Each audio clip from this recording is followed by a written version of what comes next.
Hello and welcome. You are watching OBN Horn of Africa. This is weekly program Future Africa, and I'm your host Fantam Belete.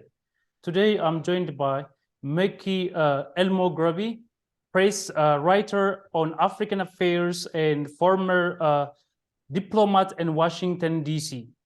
He joins me from India and he is Sudanese. A very warm welcome to the program. Greeting for OBN and its viewers, and for Ethiopian people and for African people. What does the relationship among the Horn in general and Ethiopia and Sudan in particular look like? I think the relation between the nations of Horn of Africa needs more work. We are good now. We meet. IGAD is there, East Africa Community is there, but we need to work more to bring the peace to our countries and to develop the economy.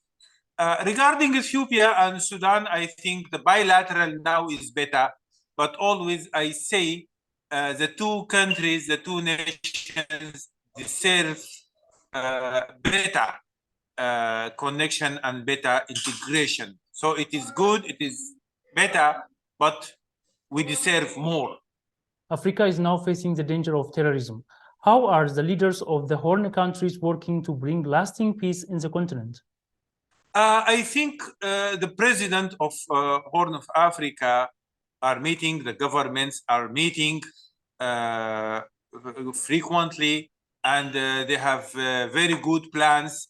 Also, I can mention the CISA, which is the committee of intelligence and security services for Africa. The CISA is doing good job in exchanging data and information to combat the terrorism. And I think the CISA has played a major role in making the visa on arrival, which is the free movement between African country, visa on arrival, and they have the visa on arrival on entry point to Ethiopia. And at first, people, they think that that would bring terrorism. But because of the security integration and because of CISA, and because of Ethiopian government are welcoming the guests and making the security possible, now it's happening and no incident of terrorism. So that I think the security integration is possible. In Somalia, the president has launched a strategy focused on combating ideology and finance of terrorism. And even he called up on neighboring countries to fight against Al-Shabaab in this meeting, including Dr. Abiy Ahmed, Prime Minister of Ethiopia. Do you think it is going good or it needs other efforts? It is going good. It needs more effort. But we should stand with this president, Hassan Sheikh Mahmoud, because he is not just saving Somalia, he's saving Horn of Africa and Africa. The Al-Shabaab terrorism movement is dangerous to Somalia and dangerous for Africa. And the African president of the region, they met him, the president of Somalia, Hassan Sheikh Mahmoud, including the prime minister of Ethiopia, Mr. Abiy Ahmed, and they met him and they are standing with him in combating the terrorism. I think his strategy is the military countering the terrorism, and also the finance closure for accounts and for the channels that channeling the money to terrorist groups, and also the ideology through dialogue. And also he is a wise man enough to open even the dialogue with the people that they think that what they are doing something good, and now they think that, or they realize that what they are doing is bad, and he is opening the door for people to come again to save their country. You are currently in India for the discussion of African economic integration, and India is a big partner for Africa. How do you evaluate African-Indian partnership? The East Africa region is very important because it is a closer region to India. Actually, they are sharing the same ocean, the Indian Ocean, and they are sharing historical relation. Yes, currently I'm in incredible India, for African-Indian cooperation discussion, and they will be visiting think tanks here, and some people who are their focus is Africa. Ethiopia has very nice example for Indian investment. You have the textile project, Kanoria, which is south to Addis Ababa. And it is a wonderful project with almost 2,000 Ethiopian workers. So it is creating jobs in Ethiopia and sharing in the industrialization revolution in Ethiopia. Now Ethiopia is opening 13 industrial parks, and this is a wonderful achievement. Look here to the East Africa. East Africa, all countries, they have Indian communities, and they are participating in the economy and the trade from ancient time. And actually, they have partnership. If I name the countries, they have partnership on medical services between Sudan and India, and also in Kenya, there is partnership on trade and industry. In Tanzania, in all countries of East Africa, and also in all countries of Africa. So it is wonderful time to get closer. We're asking here the investors and the companies to come again to Sudan, Kenya, and to visit these countries and to know how the wonderful projects already existed, just like the example that I mentioned in Ethiopia. How do you see the cooperation of the leaders of the Horn region in bringing lasting peace and security and strong economic and diplomatic relations? And what is its implication for the Western superpowers? I think people in Africa and in the region is doing fine, and they are coming together. But I don't trust that Westerners are supporting this process, unfortunately. Rather, look to the Western media. They are supporting war. Whenever there is war, you'll find the Western media available. But if there is achievement, developments, project, industrialization, cooperation, peace agreement, peace talks, you will find that all these topics are undercovered by Western media. In relation with economic integration, how do you evaluate the Horn region and what work has to be done to strengthen the economic ties among those countries? Yes, good question. What shall be done? And let us move on. Now Africa is moving toward AfCFTA, which is the African Continental Free Trade Area. But look here to the Horn of Africa and give me examples. What Ethiopia and Sudan should do to enhance the integration and the cooperation? The answer is border markets. Between Sudan and Ethiopia, there are 7 border markets. The 7 border markets should be reopened again, and the traders from 2 countries should come together. Example of border markets between Kenya and Ethiopia. 3 border markets, and the famous one is Mwali border market between Kenya and Ethiopia. And when you go there, you will find a peaceful area full of traders and farmers selling their goods. So no worry, no warriors there, no war there, because there is trade and industry and farmers, and all things that is good are there. So that we need more, and my suggestion is border markets and border markets. US foreign policy and its media played a negative role during the conflict in Ethiopia. How could they shift to a positive role during time of peace? Yes, even I criticize the Western media, including the US media, but we should remember that we have friends there. Even the number is not large, is not big, but there are voices stood with Horn of Africa during the tough time. Even when there was a clashes on borders between Sudan and Ethiopia, Western media, they played a negative role, but we have Western friends that they call upon the two countries to calm it down. When there was a conflict within Ethiopia, most of Western media was bad, but there are friends of Ethiopia stood with Ethiopia and spoke to media and ask all sides to calm it down. And now they are promoting for peace. So that let us invite the friends to come to the Horn of Africa, and let the countries of Horn of Africa and the governments of Horn of Africa invite people to come again and to speak about the peace agreement in Ethiopia and the good achievements in peace building in other countries, in Sudan, South Sudan, the example of democracy in Kenya. We have good things to tell people. Let us invite our friends and to come and see. War is over and Ethiopian leadership is committed to implement the peace agreement signed. Do you think that international organizations and Western superpowers are also committed in supporting Ethiopia as promised?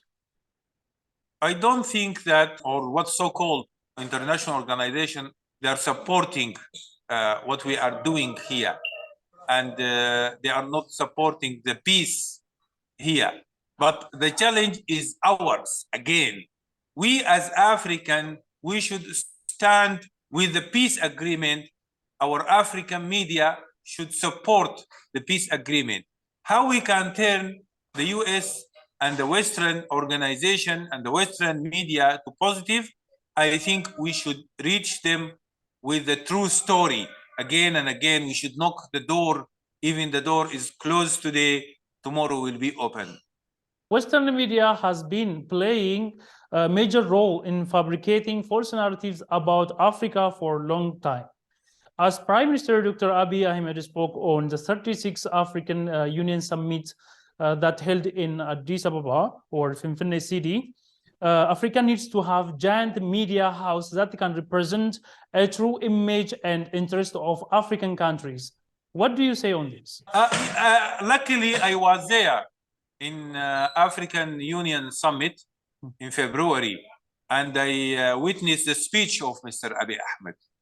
And not just me, there was journalists, I think the number of journalists that they came out from Ethiopia exceeded 200 journalists, all of them accredited here to the African Union and to the Ethiopian authorities to practice their media work here in the beautiful city of Addis Ababa, Finfinne. And we listen to what has been said by Mr. Abiy Ahmed. We need to establish an African organization or African center for media to tell the people in the world our story. And that is very important, by the way. And let me give a practical suggestion here. Let us start with association, because for me, I have a media center. All the people that they came to cover the summit, they have their own media houses and companies. Why not we come together and establish an association for African media houses? And then this association will be developed to a media center. Dr. Abiy is also promoting the idea of African representation in the Security Council. Do you think that Africa needs representation in the Security Council? I think the reform of United Nations and the Security Council is something important. But tell me, if the UN now is functioning well, is the UN able to stop the war in Ukraine? UN is not able. I don't want to dream that this UN one day will be a good thing. It should be ours, but it is not ours. How do you see Ethiopia before and after the Prime Minister Dr. Abiy is coming to the power and with his reforms he has been making? A lot of changes, actually. Let us appreciate the things that going on the ground in Ethiopia, and the latest one, the peace agreement. If there is no prosperity party, there would not be a peace agreement, believe me. I think there is a big development and achievement under the wise leadership of Mr. Abiy Ahmed. And the latest development of the peace agreement is a strong evidence that there is a change in the political mentality and there is reform. And look here, from my side as a media practitioner, I can say there is a big difference in media freedom under the leadership of Abiy Ahmed. Look at the number of media houses that they opened branches in Ethiopia. Look at the number of correspondents.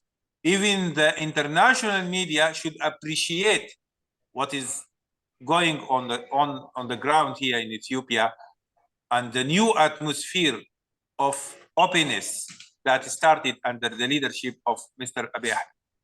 As the Prime Minister is striving to make Ethiopia the country that serves all citizens equally and fairly, do you think that the federal system that the country is following helps him? I think the Ethiopian federal system need reform, but this reform should be done by the Ethiopian people themselves.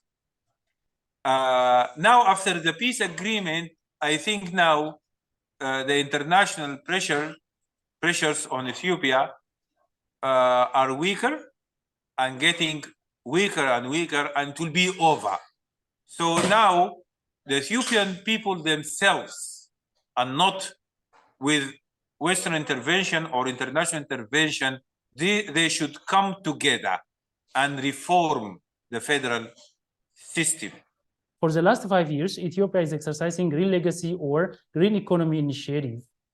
How do you see the success Ethiopia is registering, including environmental protection and irrigation-based wheat farming? Yes, definitely.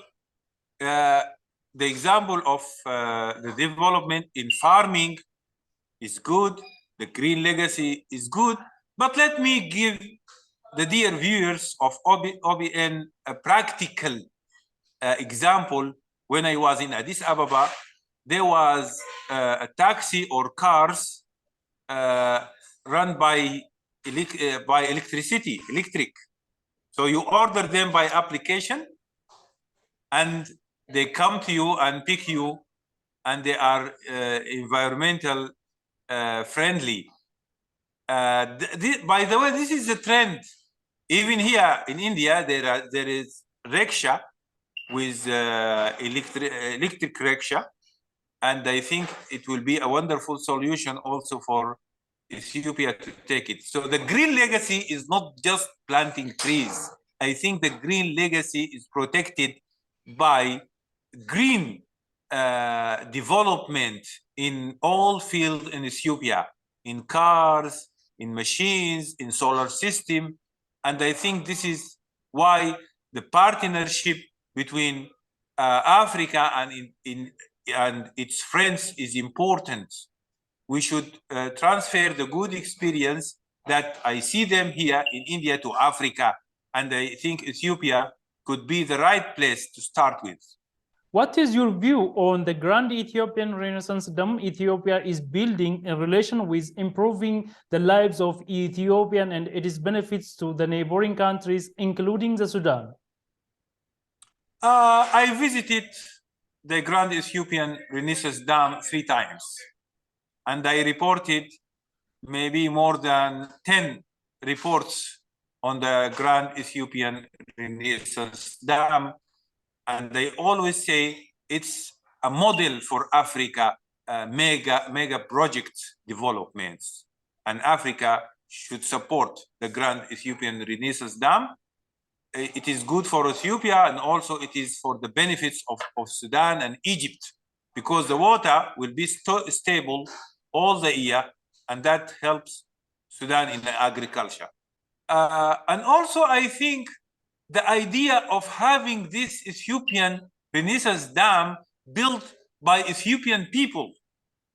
So the public participation, it's example for Africa, how a people in a country with poverty cut money from their savings and donate or buy the opportunity to build their countries, to participate in the Grand Ethiopian Renaissance Dam, and now it is owned by the Ethiopian people and it is built by the Ethiopian people. And I think the neighboring countries of Ethiopia, all of them, they are supporting the idea. I think, as I said again and again, this dam is good for the countries of the Nile Valley, Sudan and Egypt.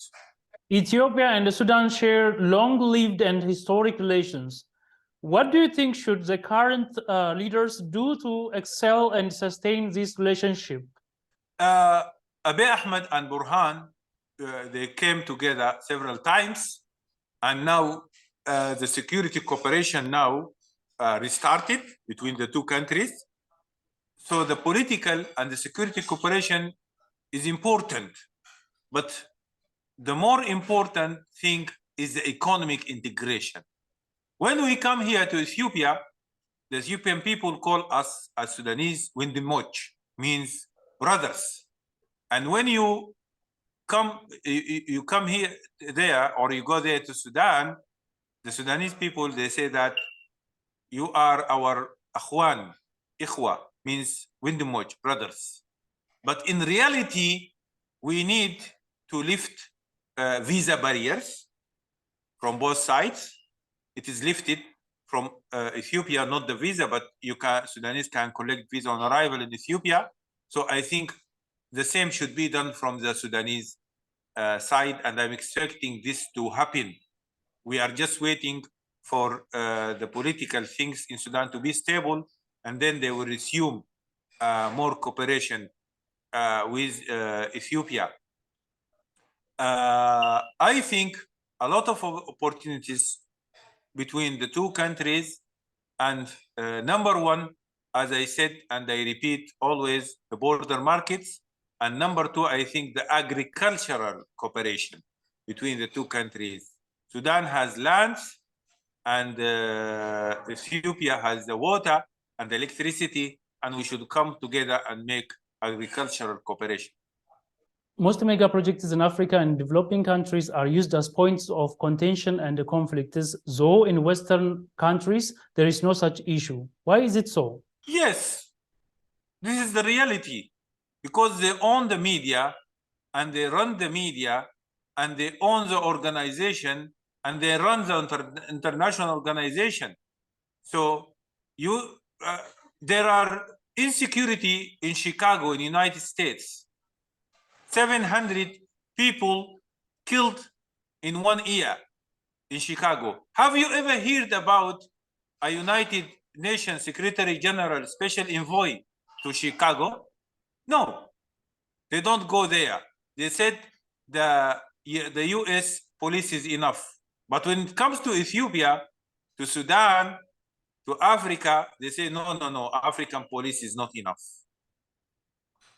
So the problems, they make the problems bigger, and the development projects, they make it smaller. And sometimes they use it as a problem, which is an achievement. They turn the achievement to a problem. What should Africans do to truly protect their collective interests? I think economy, then economy, then economy. This is number one. We should focus in economy more than politics. If other countries talk to us about politics, we answer by economy. If they talk about our problems, we say to them, okay, we have problems and you have problems, but we have economic opportunities for investment. And also, again and again, Africa should choose its partners. So we should not be pushed to partner with partners that are not good for Africa. We should not wait for the World Bank give us loans, or for other countries to put us in a debt trap. We should work with the right partners. We should work with the people that are facing the similar challenges to Africa, and they came out with workable solution that implemented in their countries.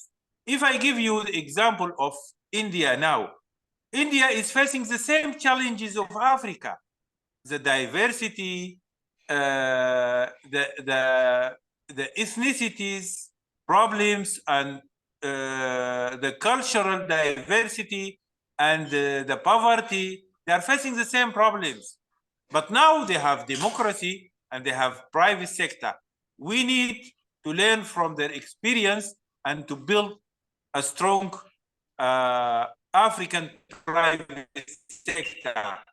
And also, I think we should push the process of African Continental Free Trade Area.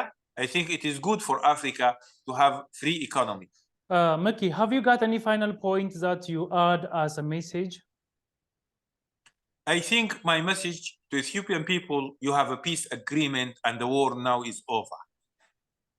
You should stand with the government that made this peace agreement possible. And they are implementing the peace agreement in details. Even some parts is hard and tough, but the parliament came together and lifted the description of a terrorist movement from the Tigray front. Why? Because the government is committed to implement the peace agreement. And I think the strong leaders always like that. So again and again, congratulations to Ethiopia. And we ask Ethiopian people from all regions to come together to implement the peace agreement. Mekki El-Moghrabi, press writer on African affairs and former diplomat in Washington, D.C. Thank you for joining me. Thank you, and greetings to the OBN viewers. Dear viewers of OBN Horn of Africa, this brings us to the end. Till we meet with another analysis, stay blessed.